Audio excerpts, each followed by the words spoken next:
Mystery of myth সিরিজের প্রথম এপিসোডে আমি বলেছিলাম ক্রেতা যুগে দশরথ পত্নী কৈকেয়ীর পূর্বজন্ম নিয়ে।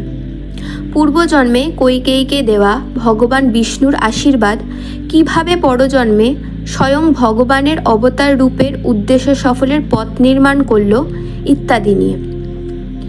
ভিডিওটি যারা এখনও দেখোনি তারা এই ভিডিওটা বোঝার সুবিধার্থে একবার ডেসক্রিপশন বক্স থেকে আগের ভিডিওটা দেখে নিতে পারো। মাত্র 5 মিনিটের ভিডিও, আমি লিংক ডেসক্রিপশন বক্সে দিয়ে দিচ্ছি। কারণ আজকে আমরা আগের ভিডিওতে যে প্রশ্নটা তৈরি হয়েছিল সেই বিষয়টা নিয়েই আলোচনা করব, যেটা ছিল ভগবান শ্রীরামের বনবাস। স্বয়ং বিষ্ণু অর্থাৎ তার নিজেরই পরিকল্পনা হওয়া সত্ত্বেও মাতা কৈকেয়ীকে কেন দাপর যুগে দেবকী রূপে জন্ম নিয়ে কর্মফল ভোগ করতে হয়েছিল।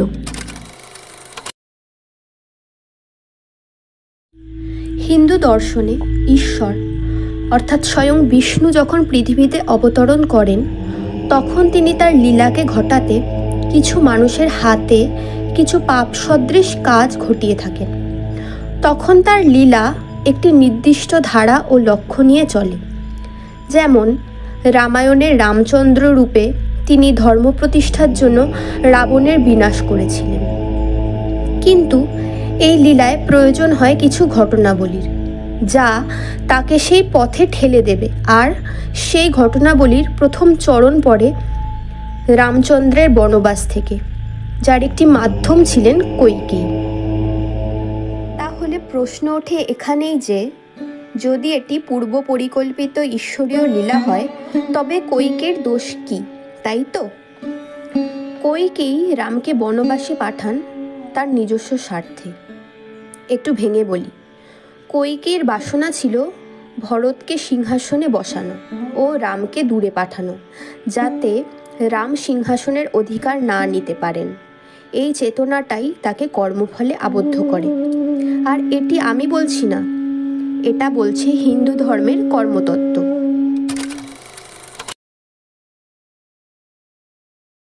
হিন্দু ধর্মের কর্মতত্ত্ব বলে তুমি যা করো তা ঈশ্বরের পরিকল্পনার অংশ হতে পারে, কিন্তু তোমার আচরণ, উদ্দেশ্য এবং বাসনা কিংবা ভাবনা তোমার ব্যক্তিগত কর্মফল নির্ধারণ করে। হিন্দু কর্মতত্ত্ব আরও একটি গুরুত্বপূর্ণ শিক্ষা দেয়, যা হলো তুমি যদি ভগবানের লীলার অংশ হও, তবুও তুমি যদি স্বার্থ, অহং বা অজ্ঞতার দ্বারা পরিচালিত হও, তবে তোমাকে কর্মফল ভোগ করতেই হবে। ভগবান তার লীলার জন্য কর্মফলযুক্ত মানুষই বেছে নেন, অর্থাৎ যার মধ্যে এমন কিছু মানসিক বৃত্তি বা অহংবোধ আছে যা তাকে সেই ভূমিকা গ্রহণে প্রস্তুত করে তোলে, যা ঈশ্বরীয় পরিকল্পনার হাতে মানবরূপী মাধ্যমকে আয়ুধের মতন ব্যবহারযোগ্য করে তোলে। আর মাতা কৈকেয়ীর ক্ষেত্রেও সেটাই হয়েছে। তিনি ভগবানের মহাযজ্ঞের একটি প্রধান ও প্রথম চরণ হওয়া সত্ত্বেও, যেহেতু তার ইচ্ছা ছিল স্বার্থপরতাযুক্ত, ঈর্ষামণ্ডিত, তাই তিনি এই কর্মফল থেকে মুক্তি পাননি। একটা উদাহরণ দিই, মহাভারতে পাণ্ডুপুত্র যুধিষ্ঠির ধর্মপুত্র হলেও পাশা খেলায় দ্রৌপদীকে বাজি রাখেন, যেখানে দ্রৌপদীর কাছে পুরো বিষয়টাই ছিল অজানা, এবং বাজি হারবার কারণে তিনি তার ধর্ম বা নীতি বজায় রাখতে তার 4 ভাই এবং দ্রৌপদীর সাথে হওয়া অন্যায় কিন্তু সহ্য করেছিলেন, কিংবা সেই সময় কিন্তু কোনো ভূমিকা তিনি নেননি, যেটা বড় দাদা হিসাবে এবং স্বামী হিসাবে তার একেবারেই উচিত হয়নি। দ্রৌপদীর সেই ঘটনার জন্য কুরুক্ষেত্রের সূচনা হয় ঠিকই এবং ধর্ম প্রতিষ্ঠা হয়, কিন্তু যুধিষ্ঠিরকে নিজ নীতি বজায় রেখে অন্যায় মেনে নেওয়ার কর্মফলও কিন্তু ভোগ করতে হয়। এই ঘটনাটা কিন্তু সবাই জানেন, আমি একটু মনে করিয়ে দিই। ধর্মপুত্র, যার নীতি অটল, যিনি সত্যবাদী নামে সকলের কাছে পরিচিত, তিনি কিন্তু একবার হলেও কুরুক্ষেত্রের যুদ্ধভূমিতে ভগবানের কথাতেই দ্রোণাচার্যকে মারতে মিথ্যা বলেছিলেন, এবং যার ফলস্বরূপ সত্যবাদী যুধিষ্ঠিরকেও নরক দর্শন করতে হয়েছিল একবারের জন্য।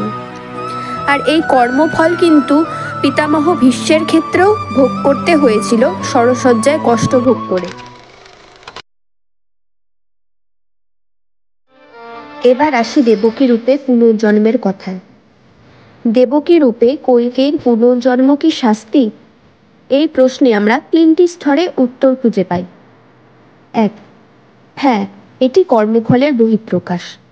কইকেয়ী যেমন রামকে 14 বছরের জন্য দূরে পাঠিয়েছিলেন নিজ পুত্র ভরতকে সিংহাসনে বসানোর উদ্দেশ্যে, দেবকী রূপে তিনি নিজেই 14 বছর কারাগারে বন্দী ছিলেন এবং নিজ পুত্রকে তিনি 14 বছর কাছে পাননি। একইভাবে যেমন কৌশল্যা মাতাও তার সন্তানের থেকে 14 বছর দূরে ছিলেন। এটি নিছক কাকতালীয় নয়, এটি মহাবিশ্বের তালমেলযুক্ত কর্মফল। দ্বিতীয়ত, এটি ছিল একই সাথে পাপমোচনের সুযোগও। দেবকী রূপে তার জীবনে সবচেয়ে বড় ত্যাগ ও কষ্টের অধ্যায় একে একে 6 সন্তানকে কংসের হাতে নিহত হতে দেখা এবং শ্রীকৃষ্ণ জন্মের পর তাকে আগলে রাখতে না পারা। এই সব ত্যাগই তার আত্মাকে শুদ্ধ করে তোলে। আর কষ্ট কখনো মানুষকে শাস্তি দিতে আসে না, কষ্ট মানুষকে পরিশুদ্ধ করে এবং ভগবানের দিকে আরও এগিয়ে নিয়ে যেতে সাহায্য করে। যে কইকেয়ী ত্রেতা যুগে একদা বিষ্ণুর অবতারকে দূরে পাঠিয়ে দেন, তিনিই আবার দাপরে দেবকী রূপে বিষ্ণুরই জন্মদাত্রী হয়ে ওঠেন। এটি কোনো মতেই শুধু শাস্তি নয়, এটি পূর্ণাঙ্গ পরিশুদ্ধির পথ। তৃতীয়ত, এটি ছিল আধ্যাত্মিক মুক্তির প্রস্তুতি। ঈশ্বরের জন্মদাত্রী হওয়া কেবল একটি আশীর্বাদ নয়, এটি একটি মোক্ষের সোপানও। দেবকী মায়ের দুঃখ, ত্যাগ ও তপস্যার মধ্য দিয়ে তার পূর্ব পাপ ক্ষয় হয় এবং তিনি ঈশ্বরের স্পর্শে পরিশুদ্ধ হন।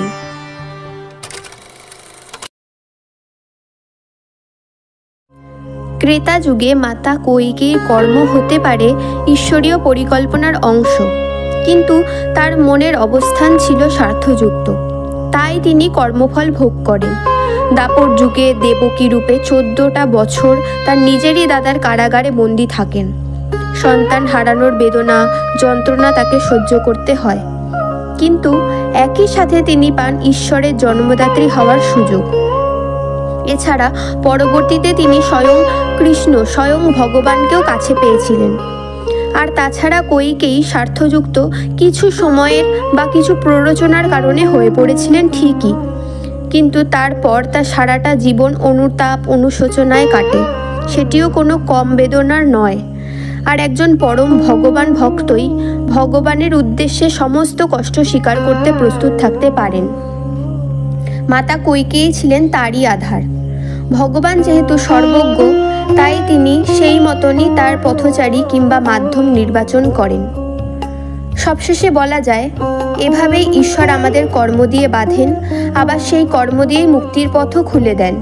কইকেয়ী থেকে দেবকী, এটি শুধুমাত্র পাপের ফল নয়, এটি ছিল এক আত্মার পরিপূর্ণ রূপান্তর। ভিডিওটি ভালো লাগলে অবশ্যই লাইক, কমেন্ট, সাবস্ক্রাইব করে আমাদের পাশে থাকবেন। পরবর্তী ভিডিওতে আমরা একটা নতুন ঘটনা নিয়ে আসব।